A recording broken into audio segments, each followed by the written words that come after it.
Hello ladies and gentlemen, and welcome back to another Jurassic World Dominion video. I hope you've all had a lovely Christmas and enjoying your time off from either work or school, as the new year is only round the corner now and it's not long until we enter the year of 2023. Crazy to think how fast time is going. As for today's video, we'll be revisiting Jurassic World Dominion and covering a topic that I've noticed ever since the first time I watched the movie. It seems like that there's a really sad story to be told here, and it's regarding the small Carnotaurus family we see within the underground market in Jurassic World Dominion. So if you're excited and wish to learn more and find out more, be sure to press that like button. Don't forget to also subscribe to the channel if you haven't already done so. This way you can stay up to date on all of the latest news and theories coming from the Jurassic franchise and other dinosaur movies that I'll be releasing in the new year of 2023. But without any further ado, let's get into the sad story of the Carnotaurus family in Malta from Jurassic World Dominion.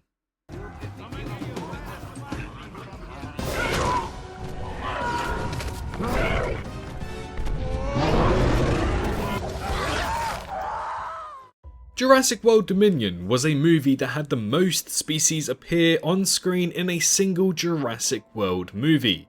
There were loads of dinosaurs scattered across the 2 hours and 47 minutes of the 6th movie installment to this universe, one of which was the Carnotaurus. The Carnotaurus has been a dinosaur that's appeared in both Camp Cretaceous as well as Fallen Kingdom, but it also appeared in the original Jurassic Park novels too. It's a dinosaur that we're slowly seeing become more and more popular as time goes on, and it's a dinosaur that's always been there in Jurassic World. But its appearance in Jurassic World Dominion was sadly rather limited, but yet a standout showing. It was a bit of an odd one, as we see a total of 3 Carnotaurs within this movie, 2 of which were juveniles. When Claire and Owen arrive at Valletta within Malta, and meet Barry for the first ever time since 2015's Jurassic World incident, they're taken down into the underground black market of Malta, where they come across various species such as Compsognathus, Microceratus, Lystrosaurus, and even ancient lampreys being cooked to eat. Now, they also end up coming face to face with 3 Carnotauruses during this segment, and we finally get to understand how bad this underground market really is, with dinosaurs chained up and even some of them being forced to breed. We can actually see right on screen a deformed looking Dimorphodon during this scene. Nicknamed Rocco, its underjaw is actually stretched out and it looks rather odd, with the feathering just a little bit off as well. So it suggests that some of these dinosaurs are illegally being bred from people who buy and sell within the market. Make sure you keep this in mind, as this will be important for later. But as for the Carnotauruses that we see, let's take an individual look at each one of them. The first one we come across in the movie is one that's being held at a leash with a mouthguard on it as if it were a dog. This is a juvenile species of the Carnotaurus that looks to have been owned by the wizard looking man with long grey hair in the underground market. After this, we're met with another juvenile Carno, but this time this is the one that chomps on Reine Delacourte's arm.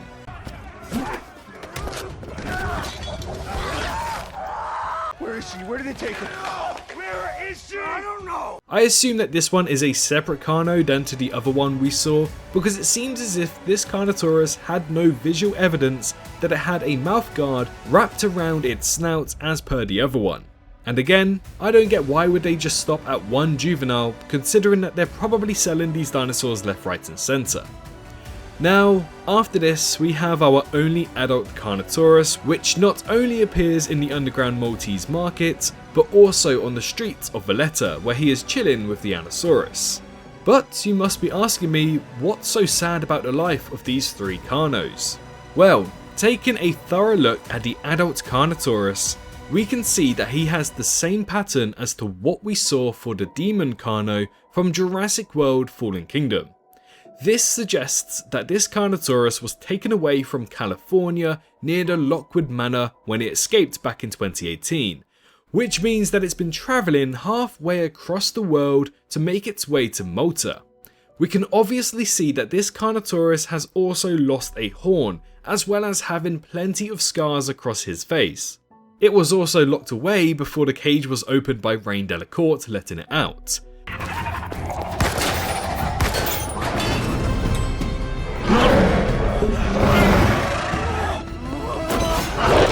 And for promotional purposes, there were also merchandise posters promoting a battle between the Allosaurus and the Carnotaurus, which means that this Carnotaurus was flown over from California and then kept in an illegal underground black market to be forced to fight with other dinosaurs.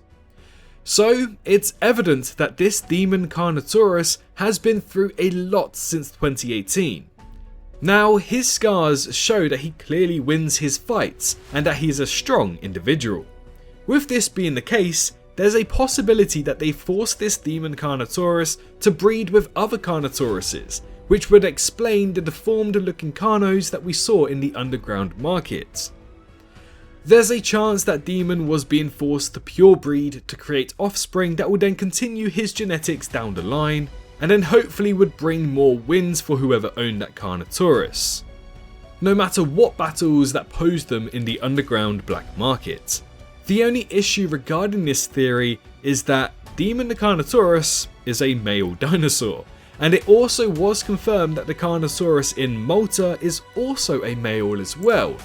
So having it breed is slightly a confusing topic, especially since we have strayed away far from what we learnt in Jurassic Park. The dinosaurs are breeding. Life found a way. Life, finds a way. After all, in Jurassic World, not all dinosaurs were female and not all dinosaurs could change gender. But since dinosaurs move in and out of Malta, they could have easily had a random Carnotaurus breed with Demon when it's being moved in and out from Malta. This way they can keep the bloodline of Demon, who's winning all of these fights, and then eventually sell them on for loads of money when they grow up, not before forcing them to fight when they are young within the Maltese market. This whole idea is backed up with the fact that there were 2 juvenile Carnotauruses in the black market, meaning that they've clearly been recently bred and that they can't have been younger than at least 6 months old minimum. And when you pair this with the prime fact that we know that Malta is an extremely shady and dodgy place, it's highly expected that the illegal breeding and dinosaur fighting would easily be something that they would do, and possibly have done so many times in the past within the underground black market. I don't see any reason why they would not do something like this. It comes across as the most logical idea to go ahead with if they want to continue to make money and win dinosaur fights within the market. So, the sad story is that Demon was flown over and captured, again from California. He ended up being forced to fight against dinosaurs and then kept winning those battles. Demon was later made to breed so that his winning genetics continue to follow him later down the line and create offspring that will also win future fights. These offsprings were then taken away from Demon and then later kept in the underground market. And that is the sad life of the Carnotaurus family in Malta from Jurassic World Dominion. Well, that's it for today's video. Again, I hope you all had a very Merry Christmas, and feel free to share what you got and what you did during Christmas down in the comments below. What did you think about the Carnotaurus family within Malta? Would you like to explore their stories a little bit further in future movies? Well, feel free to also let me know in the comments as well. Thank you all so much for watching today's video. If you enjoyed, be sure to leave a like on the video and subscribe to the channel if you haven't already done so. That way you can stay up to date on all of the news from the Jurassic franchise. But most importantly, I hope you're all staying safe out there, and I'll see you all in the next one. Bye bye. Hello, hi, you, did you enjoy the video? Just a little reminder to press that like button and also subscribe. I just want to thank my Patreons for this month on screen right here, as giving me that little extra support really does go a long way. But anyways, I hope you guys have an amazing rest of your day.